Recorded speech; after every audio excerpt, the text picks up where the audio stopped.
Selamat siang, salam sejahtera untuk kita semua. Perkenalkan saya dengan Dr. Anastasia. Pada siang hari ini saya akan berbagi dengan Bapak dan Ibu petugas lapangan KB atau PLKB mengenai bagaimana menjaga lansia yang menderita demensia atau Alzheimer di masa adaptasi kebiasaan baru atau AKB. Sebagai pendahuluan, saya akan membahas mengenai topik yang akan kita bicarakan, yaitu pertama kita akan memahami dulu apa itu demensia Alzheimer, kemudian bagaimana mencegah demensia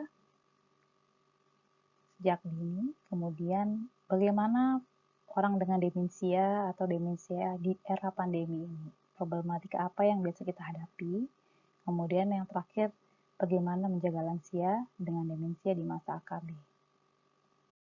Nah, sebagai pendahuluan, apa itu demensia sebenarnya atau yang kita kenal dengan pikun. Jadi, pengertian dari demensia atau pikun adalah penurunan fungsi intelektual dibanding sebelumnya yang cukup berat, sehingga dapat mengganggu aktivitas hidup keseharian dan aktivitas sosialnya, dan kadang-kadang disertai dengan perubahan perilaku. Jadi kalau kita bisa artikan ya, jadi terjadi perubahan yang cukup signifikan atau cukup kita bisa kenali karena ini mengganggu aktivitas yang sehari-hari. Biasanya orang-orang yang kita sayang menjadi berubah. Jadi kita menyadari ada perubahan dan itu cukup mengganggu. Kemudian kelainan ini tidak disertai atau bukan merupakan suatu penurunan kesadaran. Misalnya dia tiba-tiba, perubahannya itu tiba-tiba seperti itu. Atau ada gangguan mental psikiatrik. Jadi ada gangguan, kalau kita bilangnya gangguan jiwa. Jadi itu demensia itu bukan merupakan suatu kejadian yang tiba-tiba terjadi. Biasanya dia terjadinya perlahan-lahan dari ringan hingga sampai berat apabila tidak ditangani. Nah, bagaimana dengan demensia Alzheimer? Sebetulnya demensia itu banyak tipenya. Ada Alzheimer yang biasa kita sering dengar dan kejadiannya paling banyak Alzheimer. Ada juga yang demensia vaskular. Demensia vaskular itu biasanya pada pasien-pasien stroke dan ada beberapa demensia tipe lain. Nah, kalau untuk demensia Alzheimer ini terjadinya kenapa sih? Karena lihat di otak kita ini, kalau misalnya ini otak yang normal tuh volumenya seperti ini. Tapi pada pasien-pasien atau pada lansia dengan Alzheimer, otaknya menyusut.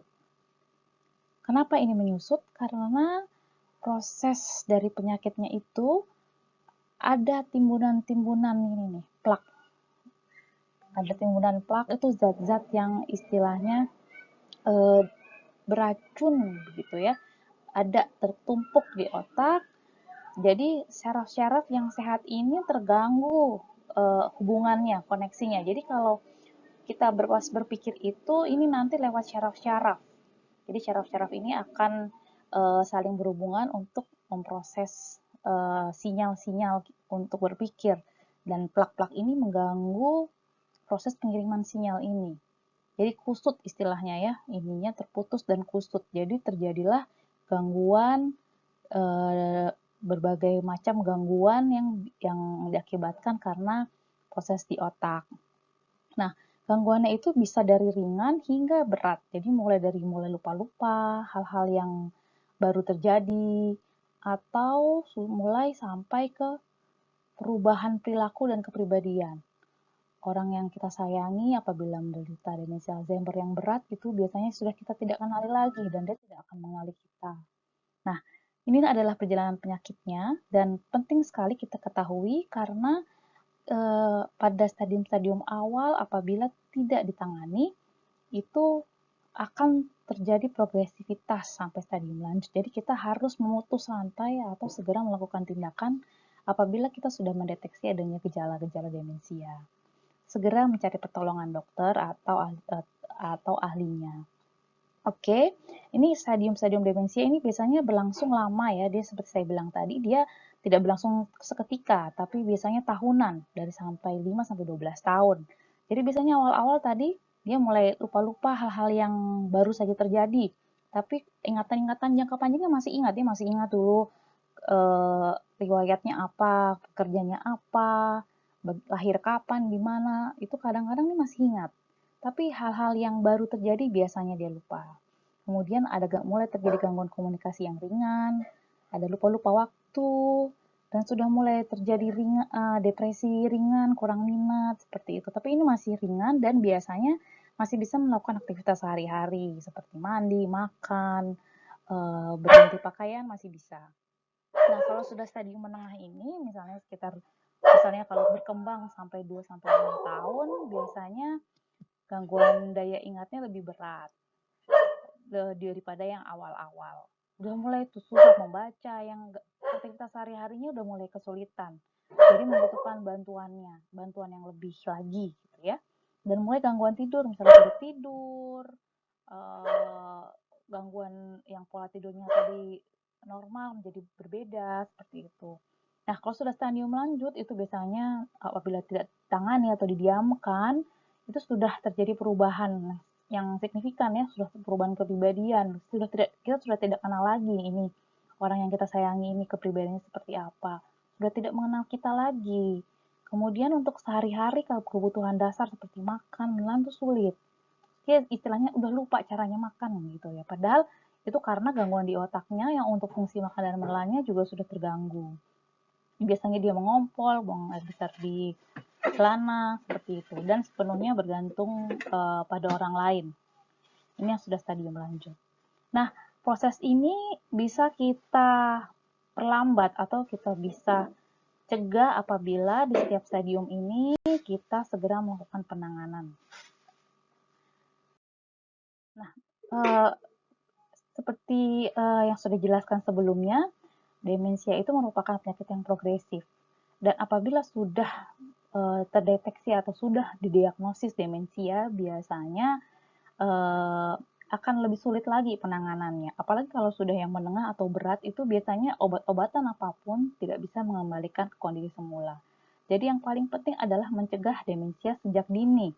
Sejak dini itu sejak kapan? Apakah pas memasuki umur lansia, 60 tahun ke atas? Tidak. Mencegah demensia itu dimulai sejak muda, sejak pralansia.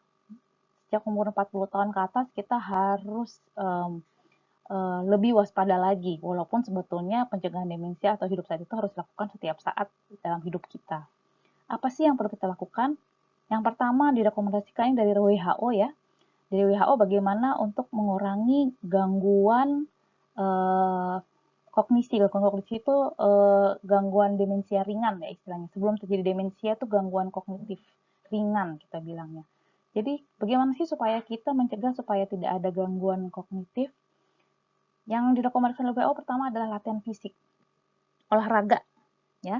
Olahraganya bisa apa saja. Kalau misalnya pada lansia biasanya bosan olahraga sendiri, kita lakukan olahraga yang menyenangkan, misalnya permainan, tapi yang melibatkan aktivitas fisik, atau melakukan pekerjaan rumah tangga. Dan waktunya itu 150 menit per minggu, misalnya 3 kali 1 jam atau 5 kali 30 menit, 5 hari seharinya 30 menit.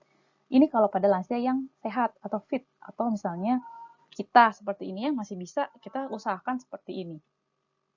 Apabila lansianya mengalami gangguan, tentu saja kita sesuai dengan kondisi lansia. Apapun bisa dilakukan. Misalnya pada lansia yang tiduran di ranjang pun bisa dilakukan olahraga. Menggerak-gerakkan tangan, menggerakkan kaki, mengangkat tangan, mengangkat kaki, diulang-ulang, misalnya sehari misalnya awalnya 5 menit, kemudian ditingkatkan minggu depan 10 menit, itu masih itu bisa dilakukan dan itu sangat penting. Jadi tidak ada kata tidak bisa selama lansia itu masih bisa bergerak dan ada yang menjaga, terutama kalau lansia-lansia tadi ya yang sudah ketergantungan. Jangan lupa dijaga saat melakukan latihan rutin. Jangan lupa juga pola hidup sehat, ini sangat penting dan harus menjadi kebiasaan sehari-hari, bukan hanya kalau misalnya suatu waktu aja kita diet atau apa, tidak. Ini harus menjadi pola hidup kita setiap hari, bukan hanya masa pandemi, tapi saat tidak pandemi pun kita harus menjalankan ini. Berhenti merokok dan berhenti mengkonsumsi alkohol, kemudian diet sehat dan seimbang. Diet dengan sayur dan buah 5 porsi minimal sehari, dengan kacang-kacangan, kemudian gula dan garam dibatasi. Kalau gula itu 12 sendok teh per hari, dan garam 1 sendok teh. Tapi kalau untuk lansia-lansia yang makannya sudah susah, tidak usah terlalu dipantang. Bisa sampai 2 sendok teh per hari. Jadi kita lihat keadaan. Tapi untuk yang masih sehat, lansia yang masih kuat atau kita atau apalagi yang menderita hipertensi, jangan lupa batasi. Juga batasi juga lemak-lemak yang jenuh atau trans lemak. Seperti yang pada goreng-gorengan ya, seperti itu. Dikurangi seminimal mungkin. Jangan lupa juga kontrol penyakit. Apabila memiliki penyakit-penyakit kronis atau penyakit degeneratif seperti hipertensi, diabetes, kolesterol, dan obesitas harus selalu dikontrol. Jangan lupa kontrol ke dokter, ke puskesmas, supaya tahu apakah terkontrol atau tidak. Kemudian apabila masa pandemi begini, kalau bisa di rumah sediakan ini alat tensi meter sendiri atau alat gula darah sendiri supaya bisa mengukur gula darah dan tensinya. Apabila terjadi kelainan atau yang ditanyakan, kan bisa sekarang ada telemedicine, bisa telepon dokternya, bisa video call, seperti itu. Nah, apalagi rekomendasi dari WHO, manajemen depresi. Jadi depresi dan demensia itu sangat erat hubungannya. Jadi sekitar 50-60% pasien demensia itu mengalami depresi. Depresi kenapa? Karena dia merasa kok sekarang saya sudah lupa, sekarang saya tidak seperti dulu lagi, tambah depresi. Ya, seperti biasanya dulu aktif, kok sekarang saya jadi murung, kok sekarang biasa jadi tidak bisa apa-apa. Itu membuat dia depresi.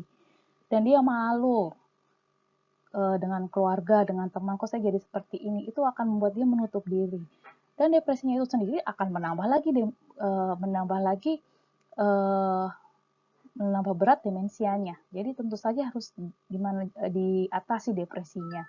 Ini peran keluarga sangat penting, menjalani hobi, kesenangannya apa, jangan lupa komunikasi selalu terjaga dengan orang-orang yang kita sayangi dengan demensia. Lalu dari muda jangan lupa latihan otak atau senam otak dengan puzzle, TTS, nyusun balok, board game, pokoknya yang membuat kita sering mengingat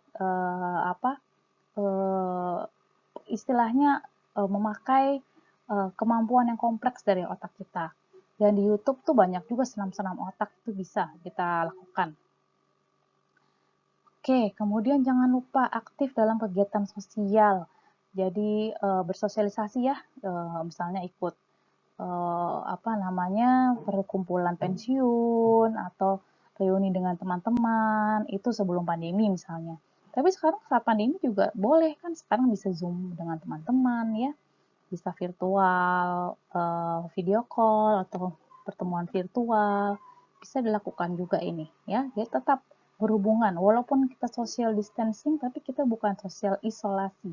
Jadi tetap melakukan aktivitas sosial tapi dengan jarak, dengan metode yang lain. Nah, yang terakhir, apabila lansia itu mengalami gangguan pendengaran, jangan lupa diatasi. Diatasi macam-macam, tergantung dari tingkat keparahannya. Kalau misalnya masih ringan, jangan lupa keluarga kalau bisa menyesuaikan. Jadi kalau bicara lebih jangan terlalu cepat, temponya lebih lambat, kata-kata artikulasinya lebih jelas, atau agak lebih sedikit keras, tapi jangan sampai teriak-teriak, malah dia kira kita bentak dia gitu ya. Atau kalau sudah parah sekali, diperiksakan ke dokter untuk diberikan alat bantu dengar. Karena kalau misalnya gangguan pendengaran ini, dia merasa bahwa sunyi ya, dia merasa terisolasi, tidak bisa tahu apa sih yang ada di sekitarnya ya. Jadi ini perlu kita atasi juga. Oke, sekarang bagaimana dengan demensia di era pandemi COVID atau ODD dengan orang dengan demensia atau ODD di era pandemi? Seperti kita tahu bahwa dari data kemarin terakhir itu di Indonesia sudah orang dengan positif COVID sudah mencapai 278.000 orang kalau tidak salah. Kemudian lansianya sendiri walaupun bukan yang paling besar ya, hanya 10% dari seluruh yang positif, tetapi angka kematiannya paling tinggi, sekitar 40%. Jadi bayangkan, jadi 40% dari kematian yang akibat COVID itu 40%-nya sendiri adalah lansia. Itu baru lansia saja. Bagaimana dengan yang dengan demensia? Lansia dengan demensia tentu saja memiliki resiko 2 kali lipat dan 2 kali lipat lebih berat apabila dia menderita COVID. Yang pertama, orang dengan demensia itu sangat rentan terkena COVID karena apa? Dia sulit untuk melakukan protokol kesehatan, mungkin lupa pakai masker, lupa cuci tangan walaupun kita sudah ingatkan. Jadi sangat rentan. Jadi yang melindungi orang dengan demensia itu adalah orang-orang di sekitarnya. Orang di sekitarnya yang PSBB, orang di sekitarnya yang sering mengingatkan, orang di sekitarnya yang harus sangat ketat protokol kesehatan. Karena apabila orang di sekitar itu menjadi OTG, dia akan rentan untuk menulari ODD. Dan kalau sudah kena ODD itu sangat berat perawatannya. Karena dia perawatannya lebih kompleks. Lebih kompleks itu apa? Dia biasanya lebih berat. Kalau lebih berat itu butuh perawatan rumah sakit. Kadang-kadang perlu ICU. Nah, kalau rumah sakit itu dia diisolasi. Kemudian dokternya juga, perawatnya juga tidak setiap saat menemani. Terus pakai alat APD yang kita tidak lihat mukanya. Wah, itu bisa membuat ODD lebih stres lagi. Jangan-jangan dia bisa teriak-teriak, dia bisa depresi, mencoba bunuh diri, bermacam-macam, dan itu akan sangat mengganggu proses penyembuhan. Jadi sangat sulit sekali kalau bila ODD sudah punya terkena COVID, apalagi COVID-nya sudah tergolong berat. Jadi kalau bisa kita sangat menghindari ODD terkena COVID ini. Ya. Kemudian selain dari ini, pada masa pandemi tentu saja risiko depresinya sangat lebih meningkat ya, karena isolasi tadi, social distancing. Jadi rutinitas dia biasanya ketemu sama teman-teman terganggu, biasanya fisioterapi terganggu, ya. Sedangkan depresi itu sendiri dapat memperburuk demensia seperti yang saya sudah jelaskan. Kemudian selain dengan ODD-nya, bagaimana juga dengan keluarganya? Keluarganya juga nggak kalah stres.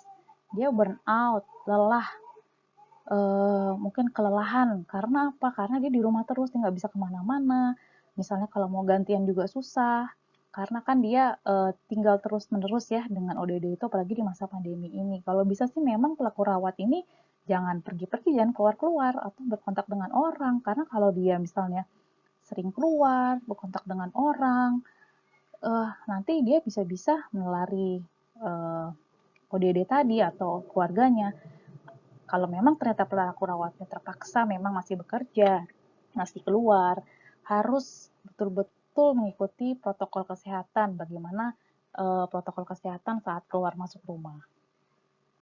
Oke, sekarang bagaimana menjaga lansia dengan demensia ini pada masa AKB. Jadi, ada beberapa hal ya untuk pelaku rawat di rumah. Tentu saja protokol kesehatan harus secara ketat dilakukan pada diri sendiri dan jika memungkinkan kita ingatkan lansianya. Jangan lupa tetap lakukan komunikasi dengan keluarga, telepon, video call, dan lain-lain. Kemudian juga buat penanda cuci tangan, mungkin di pintu, di wastafel, di kamar mandi ya. Jadi supaya ingat itu keluarga kita, oh harus cuci tangan gitu ya. Kemudian latihan fisik tetap dilakukan di rumah. Dilakukan hal-hal yang menyenangkan yang dia suka, misalnya sambil di kebun, sambil berjemur, ya sambil diajak ngobrol gitu. Kemudian kalau bisa sih kebiasaan rutin dia sehari-hari yang sebelum pandemi tetap dilakukan, karena biasanya kalau orang-orang dengan demensia, kalau kebiasaannya berubah itu dia bisa gejalanya akan lebih kadang-kadang bisa lebih parah. Jadi kalau bisa tetap rutinitasnya dilakukan. Kemudian pastikan juga karena ini ada PSBB, ODD dengan keluarganya tinggal di rumah, menghindari resiko tertular, ini harus kompak nih keluarga atau tetangga membantu untuk membelikan kebutuhan sehari-hari. Jadi dibelikan atau apa, atau sekarang kan ada layanan belanja online juga bisa ya. Kemudian jangan lupa juga perawat lansia atau keluarganya harus tahu tanda bahaya supaya tahu kapan harus dibawa ke fasilitas kesehatan. Jadi kita lihat ya di sini bagaimana cara untuk tetap menjalin komunikasi dengan seperti ini, social distancing atau PSBB di luar begini ngobrol ya, atau dengan video call, Webex, Zoom, macam-macam bisa dilakukan. Dan untuk pelaku rawat juga hindari membaca berita negatif yang hoax, jadi harus dicek kebenarannya. Dan tidak usah terlalu sering-sering cerita ke lansia yang dengan demensia. 1 hari, 2 hari saja sehari, dan kalau bisa bicara yang menyenangkan lah, begitu. Jangan hal-hal yang mengkhawatirkan, ya. Kemudian kalau misalnya lagi PSBB gini kan waktu tidur biasanya rebahannya ya lebih lama. Kalau bisa jangan, jadi tetap aktif di siang hari supaya tidak terjadi gangguan tidur. Kalau misalnya jam tidurnya ditambah misalnya siang, dia bisa-bisa nanti malam nggak bisa tidur. Jadi tetap jadwal tidurnya sama seperti sebelum PSBB. Oke. Kemudian untuk pelaku rawat sangat penting untuk mengelola emosi. Tadi kan seperti kita ketahui ya, mengelola orang dengan emosi itu perlu kesabaran ekstra. Apalagi kalau sudah stadium yang lanjut.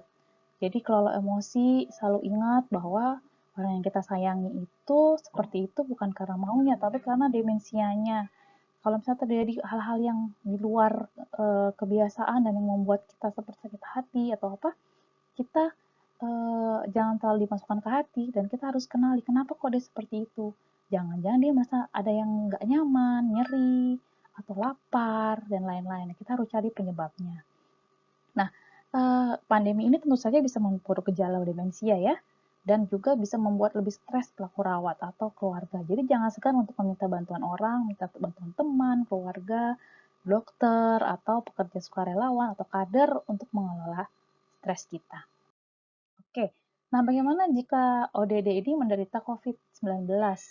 Tentu saja harus kontak hotline atau puskesmas.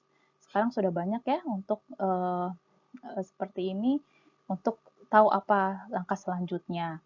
Atau dokter yang biasa menangani lansia kita atau orang kita sayangi kan biasanya sering sudah ada tuh dokter rutin bisa ditelepon. Apakah dia bisa dirawat di rumah atau di rumah sakit? Kalau diusahakan sih kalau ringan atau gejalanya tidak ada, usahakanlah dirawat di rumah karena tadi di rumah sakit terlalu banyak hal-hal yang bisa memperburuk demensia atau memperburuk gejalanya. Jadi kalau bisa dirawat di rumah. Tapi kalau memang harus dirawat di rumah sakit berdasarkan instruksi dokter, kalau bisa dibawalah ke rumah sakit yang ramah lansia atau rumah sakit itu mempunyai tim geriatri. Jadi mereka sudah biasa menangani pasien-pasien dengan geriatri dengan demensia. Kemudian kita jangan lupa bikin catatan tentang aku, tentang keluarga yang kita sayangi ini, kemudian kita kasih ke tim dokternya supaya catatan ini menjadi hal yang penting untuk diketahui oleh mereka, supaya kebiasaan-kebiasaan di rumah sebisa mungkin saat di rumah sakit dilakukan juga supaya tidak terlalu mengubah kebiasaan. Oke. Terus isolasi tentu saja tadi memperburuk gejala kan. Jadi kalau bisa caregiver-nya menjaga dengan protokol. Tapi kalau bisa tidak mungkin, tetap minta untuk melakukan kontak pakai video call, telepon. Jadi usahakan tetap ada kontak dengan keluarga kita. Jadi kemudian yang terakhir apabila terutama ini apabila kasusnya berat ya, kita diskusi dengan dokter untuk menentukan target perawatan. Apabila demensia berat, kemudian COVID-nya berat, apakah kita tetap mengusahakan perawatan yang maksimal dengan dimasukkan mesin selang dan lain-lain, atau kita hanya paliatif saja, membuat senyaman mungkin keluarga kita tersebut, ya. Jadi ini target perawatan jangan lupa didiskusikan, terutama pada kasus-kasus yang berat. Nah, ini adalah contoh formulirnya yang perlu kita isi mengenai namanya, kegemarannya, terus apa yang dia tidak suka, kemudian kebutuhan rohaninya, kebiasaan tidur, kesukaan makan minumnya, obat-obatan ya. Jadi diisi supaya nanti dokter atau perawat mengerti, oh kakek nenek ini sukanya ini, sukanya ini. Jadi berusaha supaya dilakukan apa yang disukai oleh keluarga kita dengan demensia tersebut. Nah, bagaimana untuk kader kesehatan? Tentu saja tadi kader kesehatan harus memiliki pengetahuan dan informasi yang baik mengenai COVID maupun demensia. Apa yang harus dilakukan oleh keluarga maupun keluarga dengan demensia maupun keluarga yang merawat. Nah, pengetahuan tadi tentu saja harus menjadi modal untuk kader kesehatan untuk melakukan penyuluhan atau melakukan pencatatan. Jadi yang pertama, kalau bisa kader kesehatan itu memetakan orang dengan demensia dengan pelaku rawatnya yang ada di daerahnya. Terus dicatat kebutuhannya apa, ya. Kemudian tadi kan sudah dibekali dengan informasi mengenai demensia dan mengenai demensia dengan COVID. Jadi berikan informasi kepada keluarga, kemudian berikan nomor kontak yang bisa dihubungi jika butuh pertolongan. Ya, jadi pastikan mereka mempunyai mempunyai koneksi ya, atau mempunyai akses untuk meminta pertolongan. Kemudian kader kesehatan juga selalu menjadi perpanjangan dari puskesmas ya, dalam pelayanan kesehatan khususnya untuk ODD ini. Misalnya dalam hal pencatatan, pemantauan kesehatan. Jadi Bapak Ibu kader ini sangat berperan penting sekali di lini depan untuk membantu puskesmas. Jangan lupa komunikasi tadi tetap terjalin dengan ODD, dengan perawatnya, dengan macam-macam sekarang. Bisa telepon, bisa video call, kalau tidak ada internet bisa surat menyurat, dengan pamflet atau brosur ya. Jangan lupa juga menjalin jejaring dengan masyarakat, dengan kader lain, supaya nanti bisa dibagi-bagi tugas. Misalnya ODD itu butuh untuk diantarkan obatnya ke rumah, atau membeli kebutuhan sehari-harinya, maupun misalnya keluarganya jauh bisa membantu untuk berkomunikasi dengan keluarga. Baik, ya, ini ada beberapa panduan dari Kementerian Kesehatan untuk tenaga kesehatan dalam mengelola lanjut usia di era pandemi. Ini adalah protokol adaptasi kebiasaan baru secara umum. Saya ingatkan kembali, ini adalah tanda-tanda bahaya pada lansia. Baik, terima kasih atas perhatiannya. Semoga apa yang saya sampaikan ini bermanfaat untuk kita semua. Selamat siang. Assalamualaikum warahmatullahi wabarakatuh.